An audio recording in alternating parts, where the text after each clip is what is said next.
Hello, my name is Lucia Gonzalez, and I'll be reading Too Many Tamales, written by Gary Soto and illustrated by Ed Martinez.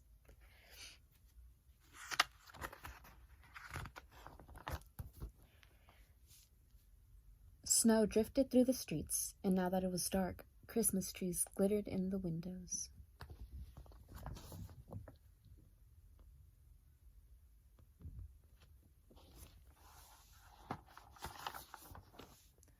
Maria moved her nose off the glass and came back to the counter. She was acting grown-up now, helping her mother make tamales. Their hands were sticky with masa. "That's very good," her mother said. Maria happily kneaded the masa. She felt grown-up, wearing her mother's apron. Her mom even let her wear lipstick and perfume. "If only I could wear mother's ring," she thought to herself. So they're just getting the masa, which is the flour or the corn that they use to make the tamales, the corn batter.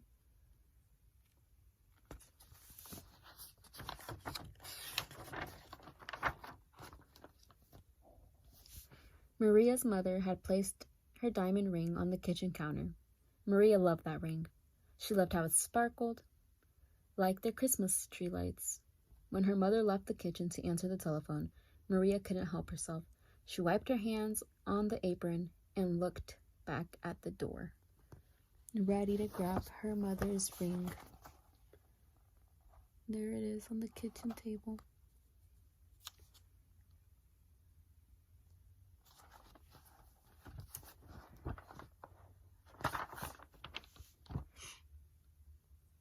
"I'll wear the ring just for a minute," she said to herself. The ring sparkled on her thumb.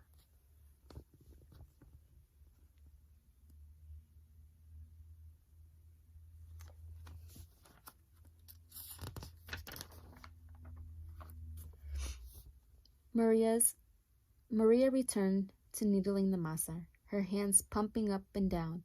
On her thumb, the ring disappeared and then reappeared in the sticky glob of dough. Her mother returned and took the bowl from her. "Go get your father for this part," she said. Then the three of them began to spread masa onto the corn husk. Maria's father helped by plopping a spoonful of meat in the center and folding the husk. He then placed them in a large pot on the stove. They made 24 tamales as the windows grew white with delicious smelling curls of steam.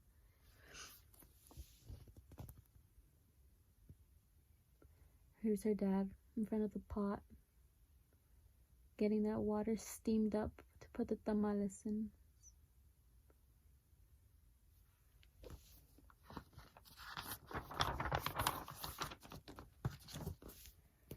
A few hours later, the family came over with arms full of bright presents. Her grandparents, her uncles and aunt, and her cousins, Dolores, Teresa, and Danny. Maria kissed everyone hello, and then she grabbed Dolores by the arm and took her upstairs to play, with the other cousins tagging along after them. Here's her family getting to her house, and of course the kids going upstairs to play.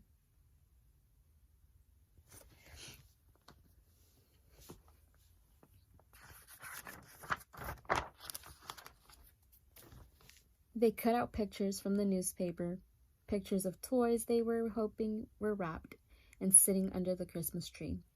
As Maria was snipping out a picture of a pearl necklace, a shock spread through her face. "The ring!" she screamed. Everyone stared at her. "What ring?" Dolores asked. Without asking, Maria ran to the kitchen. Oh no, what happened to the ring? She must have forgotten it.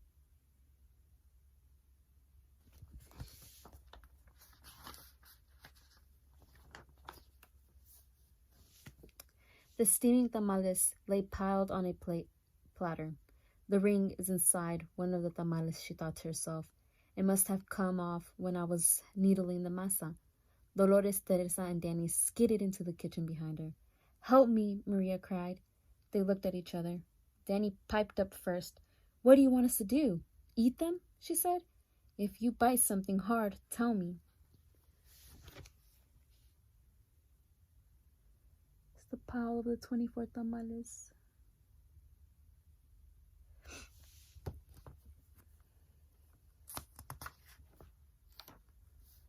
The four of them started eating. They ripped off the husk and bit into them.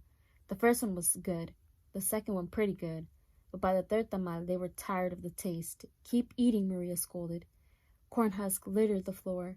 Their stomachs were stretched till they hurt, but the cousins kept eating until one of tamal remained on the plate. Here they are eating tamales.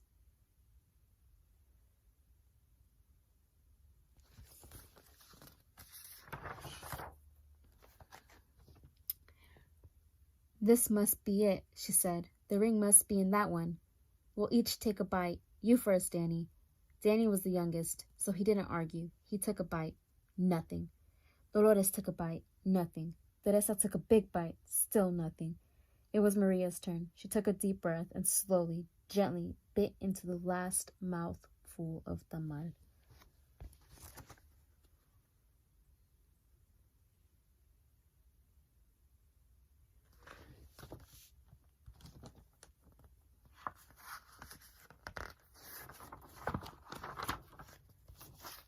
Nothing.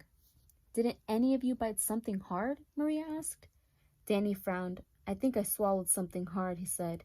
Swallowed it, Maria cried, her eyes big with worry. She looked inside his mouth.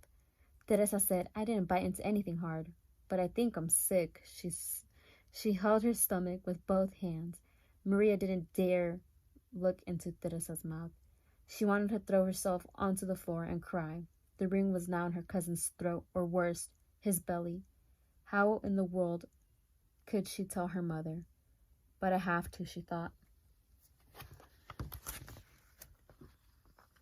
They feel sick from all those tamales that they ate.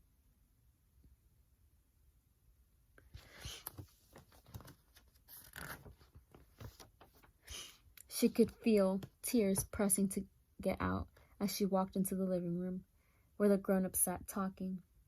They chattered so loudly that Maria didn't know how to interrupt. Finally, she tugged on her mother's sleeve. Here she is approaching her mother.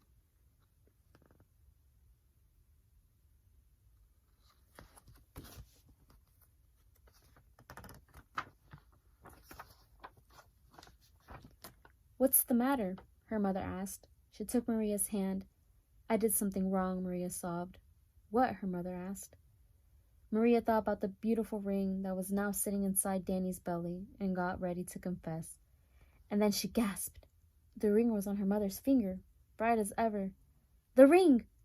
Maria nearly screamed. Maria's mother scraped off a flake of dried masa. You were playing with it, she said, smiling gently.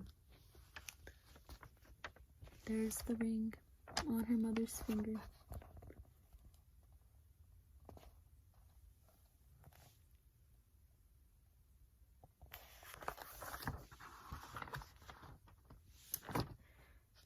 I wanted to wear it, Maria said, looking down at the ring. Then she told them all about how they'd eaten the tamales. Her mother moved the ring a little on her finger. It winked a silvery light. Maria looked up and Aunt Rosa winked at her too. Well, it looks like we all have to cook up another batch of tamales, Rosa said cheerfully.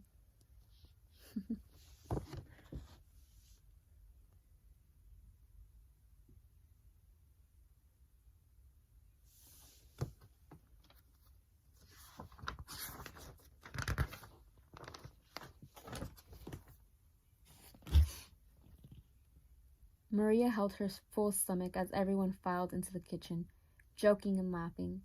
At first she still felt like crying as she needled a great bowl of masa next to her Aunt Rosa. As she pumped her hands up and down, a leftover tear fell from her eyelashes into the bowl, and for just a second rested on her finger, sparkling like a jewel.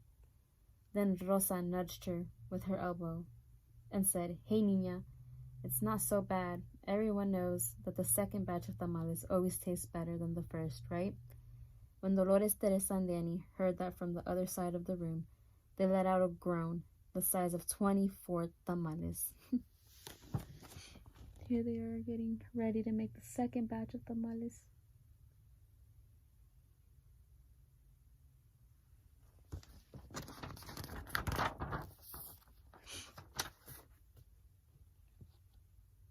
Then Maria couldn't help herself. She laughed, and pretty soon everyone else was laughing, including her mother.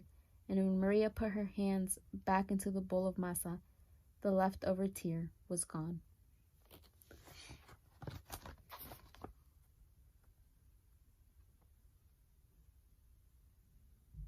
And that is the end of our book. So that was Too Many Tamales by Gary Soto.